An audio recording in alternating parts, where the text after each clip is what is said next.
Thanks so much for joining us today. I know it's been a while, but don't worry.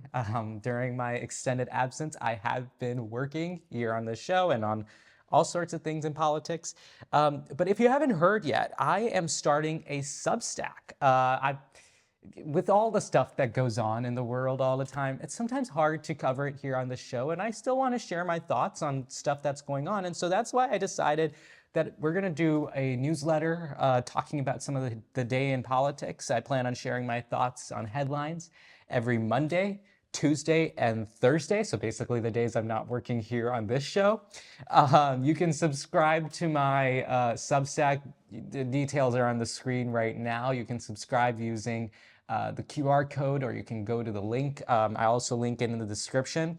And in addition to that, you can also follow me on social media. You can follow me on Instagram at @realishanshrivastava, and you can follow at ishanshrivastava.bluesky.social. You can follow me on Blue Sky, probably a better place to get more in-time reactions to the things that are happening in the world. But yeah, those are some quick updates, I guess, in the 3 weeks that I've been gone. But to get into today's episode, we are going to talk about Hillary Clinton. This takes us back to 2009. In 2009, Hillary Clinton, then the Secretary of State,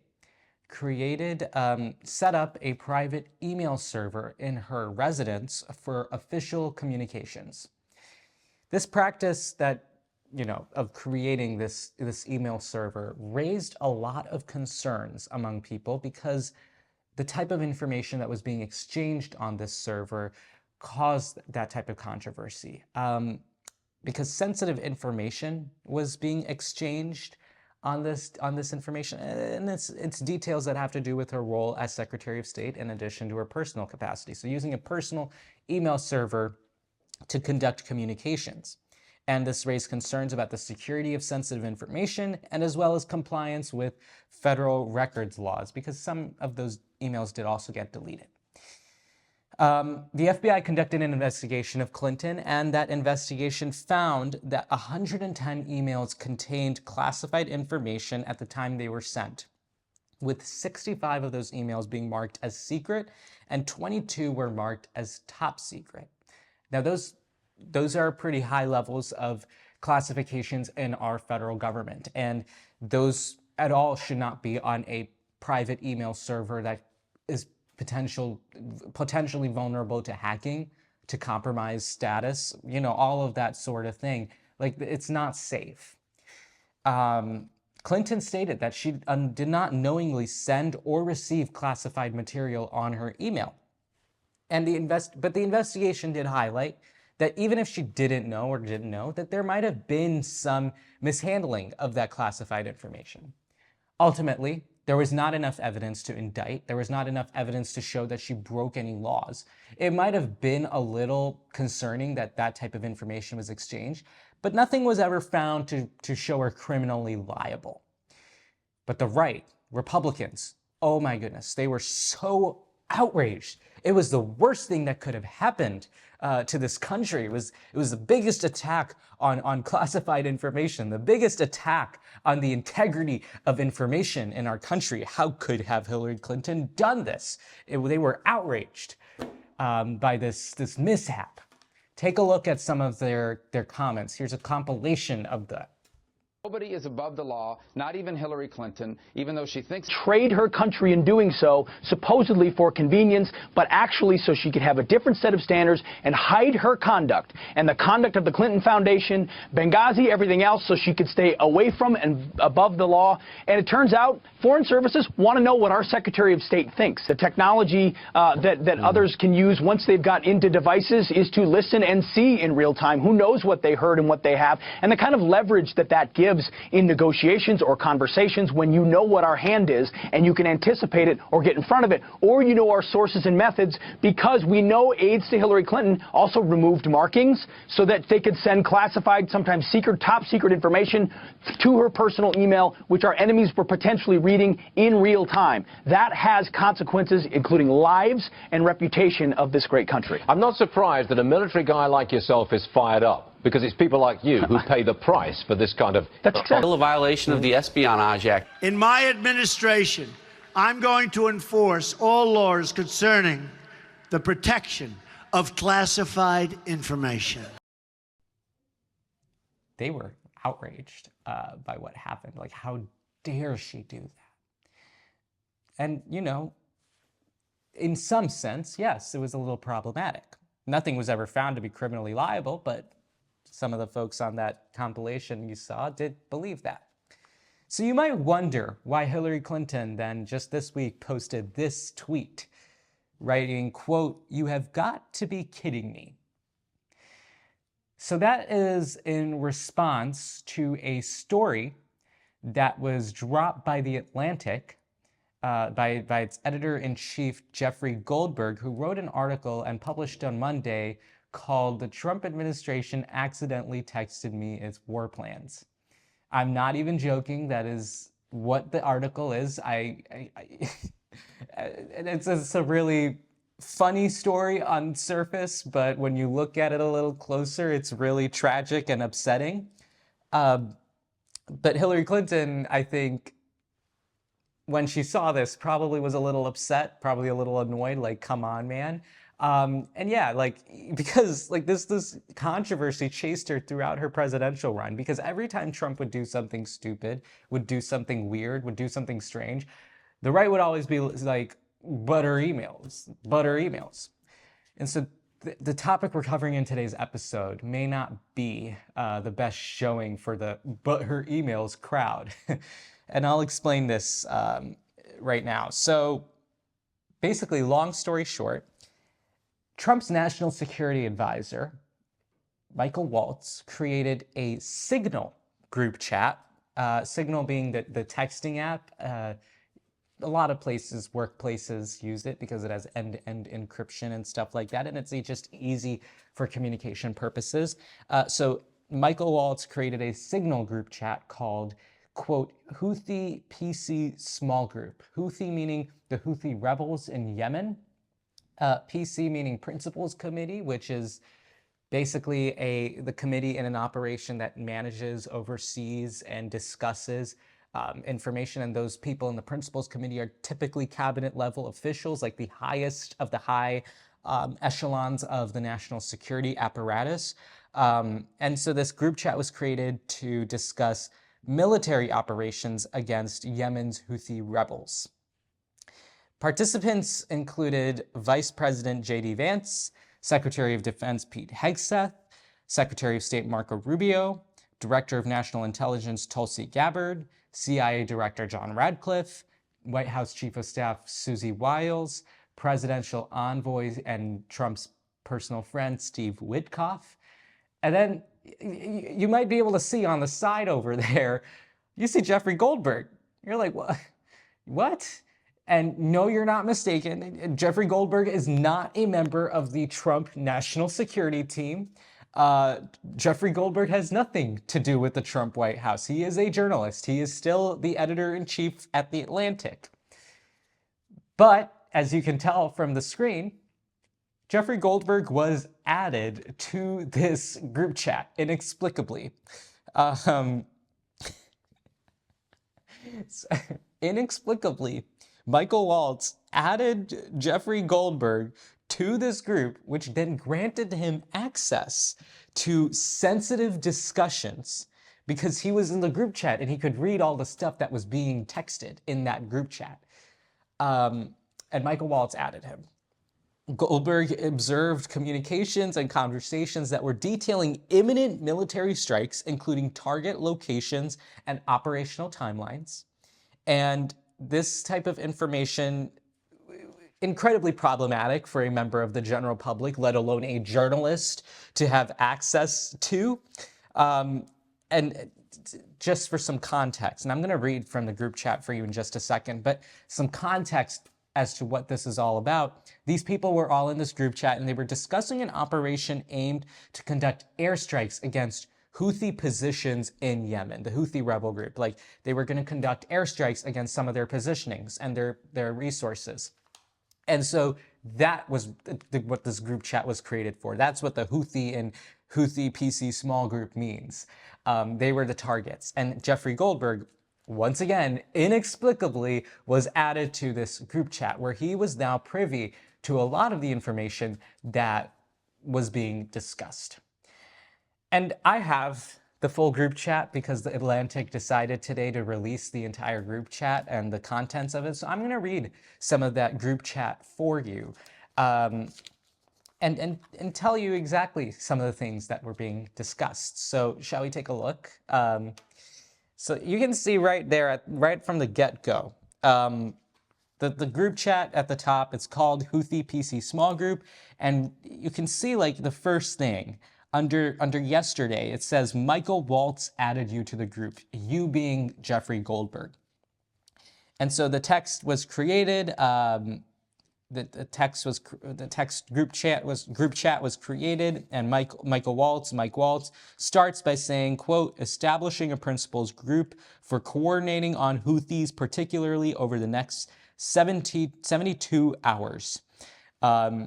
And then they do a little operational stuff, talking about context, point of context to discuss stuff. So later, Mike Waltz sends out a text to the team with a statement, something in their inbox. Then Vice President J.D. Vance, who is in this group chat, he says, in response to what Michael Waltz says, he says, quote, team, I am out for the day doing an economic event in Michigan, but I think we are making a mistake in relation to the operation. There was a little confusion. There was a little discussion about how there was a little confused messaging on Europe by conducting this strike, because maybe we don't want to look like we're helping Europe because it conflicts with the messaging regarding Europe. That's what J.D. Vance had to say. And then there was a little bit more discussion about what was going on and like how we approach the Europe issue, because I guess J.D. Vance doesn't like helping Europe. And J.D. Vance clearly stated here that he does not want to help Europe, and he doesn't want to confuse the public when we help Europe by bombing the Houthis. Pete Hegseth, the Secretary of Defense, not DEI, Pete Hegseth, talks about how he understands the concerns, but said it really doesn't matter, the timing and when it's done. Michael Waltz also echoed that statement. And then you can see under this text from Mike Waltz, it also says Mike Waltz added SM. So like in Signal, when someone gets added to the group chat, everyone knows. And I say this because I use Signal, I know how it works. Somebody was added to the group chat, everyone finds out. And then they have a little more discussion about things. Pete Hegseth then, I want to move to the next text. Pete Hegseth says, quote, VP, referring to J.D. Vance, I fully share your loathing of European free loathing. It's pathetic. European allies seeing this, you know, this administration has thoughts on you guys, I guess. But yeah, they say that, and then they just continue the discussion, and then it kind of goes quiet. And then Pete Hegseth then texts this text, and this is the one that really matters. And Hegseth writes, quote, team update. Time now, 11:44 Eastern Time. Weather is favorable. Just confirmed with CENTCOM. We are a go for mission launch. Then he says 12:15 F-18s launch, first strike package. 13:45 trigger-based F-18 first strike window starts. 14:10 more F-18s launch, second strike pack. 14:15 strike drones on target. This is when the first bombs will definitely drop, pending earlier trigger-based targets. 15:36 F-18 second strike starts. Also first sea-based Tomahawks launched. So this is basically the details of the operation. What I just read to you, the text from Pete Hegseth, those are the details of the operation, what is about to happen, what is imminently set to happen. And we're going to go into the discussion about classified and not classified information, but by the Director of National Intelligence, Office of the Director of National Intelligence, Tulsi Gabbard's own office, by the definition of her own standards, this qualifies as classified information because this is pending information, stuff that is yet to happen. It's called forward planning. This is forward planning that Pete Hegseth shared in this Signal group chat. And I will talk about why that's problematic, but remember that. More to follow per timeline. We are currently clean on OPSEC, operational security. OPSEC. Pete Hegseth wanted to sound really cool. JD Vance says that he will pray for a victory. Then Michael Waltz says VP building collapse, had multiple positive ID. Pete Kurilla, the IC, amazing job. Pete being Secretary of Defense, IC being intelligence community. JD Vance, confused, says what? Michael Waltz clarifies, and then he sends this punch flag fire emoji, expressing his real excitement over this whole thing. If I text you that, just know that the group chat is not safe. And then everyone says, good job. You see Marco Rubio, MAR, saying, good job, Pete, and your team. We have Susie Wiles, Chief of Staff, saying kudos to all. Tulsi Gabbard, great work and effects. Steve Witkoff, that's going to be someone we want to talk about in just a second as well. And then you can see on your screen as well, this is what the group chat looked like. This is what the Signal thing showed. You is Jeffrey Goldberg. That's the journalist who was, again, inexplicably added without anyone knowing. Michael Waltz is in it. Scott Bessent, the Treasury Secretary. Pete Hegseth, obviously we know who that is. Mar is Marco Rubio. John Radcliffe. We have Susie Wiles. TG is Tulsi Gabbard. JD Vance. So all these folks were added. That was the group chat for you. All these folks were added to this group chat. And in this group chat, we got to see a lot of what was being discussed. And again, I point out that this is incredibly problematic because there's real security concerns about using Signal to do this. And there's also obvious concerns about Jeffrey Goldberg being added to this group chat. So I'll start with Signal first. So Signal offers end-to-end encryption. It's not known very well, but it has end-to-end encryption. And so if you or I wanted to use it to text information, sure, go crazy. But when it comes to matters that are classified, matters that are necessary for operational security, it's not great. It has cybersecurity information, and it's not meant for transmitting classified information. Cybersecurity experts warn of potential vulnerabilities, and particularly the Pentagon issued a warning regarding Signal, saying that Russian assets, Russian entities, attempted to compromise Signal, targeted Signal, raising concerns about its security for official use. And here we have the top levels of the Trump administration discussing operational matters on Signal, stuff that our adversaries are targeting. And remember how I mentioned Steve Witkoff, the president's friend, who's also a special envoy, who's kind of being outsourced to Marco Rubio's job as Secretary of State?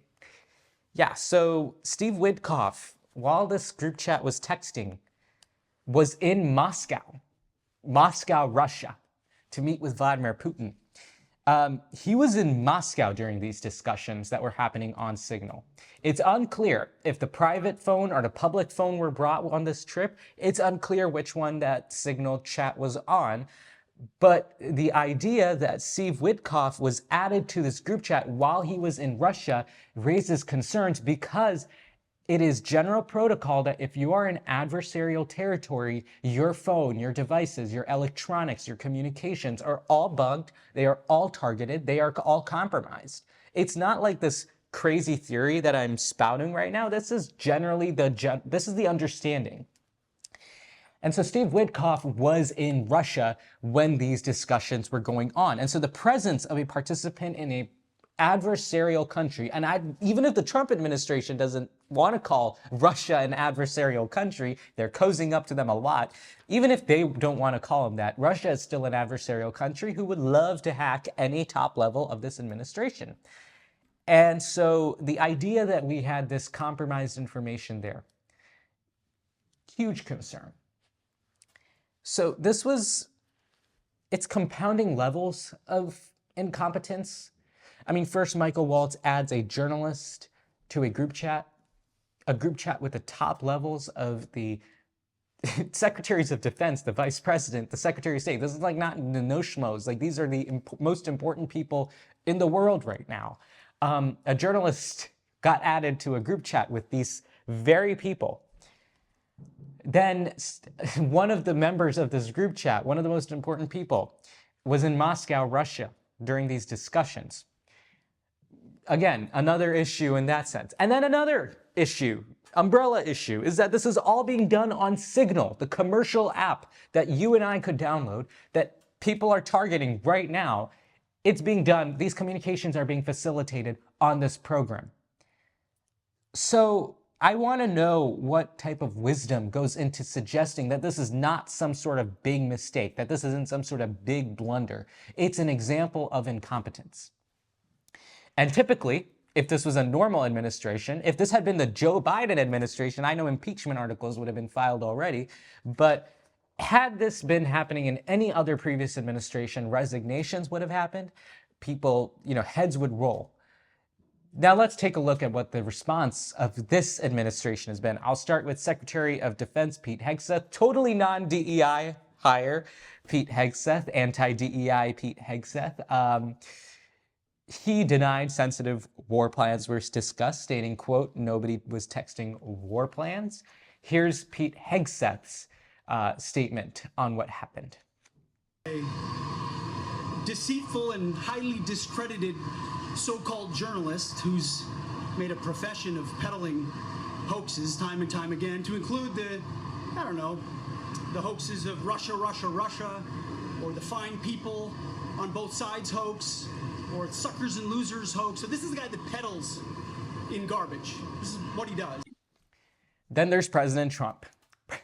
President Trump, as usual, said he did not know anything that was going on. He didn't know what was going on. That's not very surprising anymore. That's kind of his go-to answer at this point. I don't know what's going on. And then when he was asked, and he also proceeded to insult The Atlantic, calling it a failing magazine. Whatever you want to go with that. But then there's an additional clip that's going to follow up, and it's basically CNN's Caitlin Collins asking President Trump a very direct question about this matter, and then instead of answering it or even trying to dodge it, Trump just straight up said, I'm not answering the question. Kind of a sign of weakness, honestly, if you ask me. Not ready to answer the question, not willing, not able. Take a look. I don't know anything about it. I'm not a big fan of The Atlantic. To me, it's a magazine that's going out of business. I think it's not much of a magazine, but I know nothing about it. You're saying that they had what? They were using Signal to coordinate on sensitive materials and having to do with what? Having to do with what? What were they talking about? With the Houthis. The Houthis? You mean the attack on the Houthis? Correct. Well, it couldn't have been very effective because the attack was very effective. I can tell you that. I don't know anything about it. You're telling me about it for the first time. Anybody else? That information was not classified. Another question, please. Go ahead. And then there's National Security Advisor Mike Waltz, who's pretty much claimed responsibility for this, and it is his fault because if I look at the group chat, Michael Waltz added you to the group. Michael Waltz was the one. This is all his fault. So the guy whose fault it is, instead of, just, only taking responsibility, saying, I'm sorry, I'm not going to let this happen, he also then proceeded to criticize Goldberg for being added to the group chat and also called him a loser. Take a look at that. He was on Laura Ingram's show saying all this. Take a look.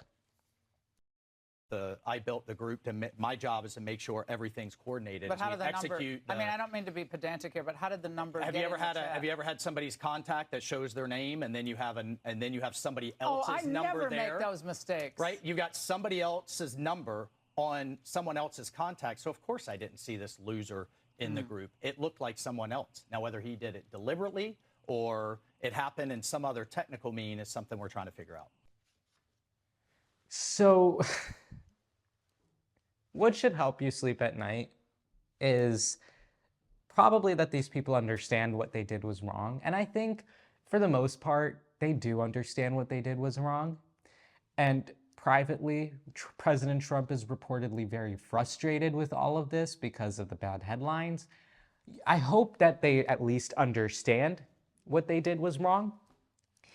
But the way that they can't own up to this issue and instead criticize the journalist who was, through no fault of his own, added to this group chat, I think it's just disheartening to see, because it makes me question like whether they actually learned a lesson, whether they actually understand what they did was wrong. Because typically if you make a mistake this big, you've made a really big mistake. And it's a clear lapse of judgment. It's a clear dereliction of duty and responsibility.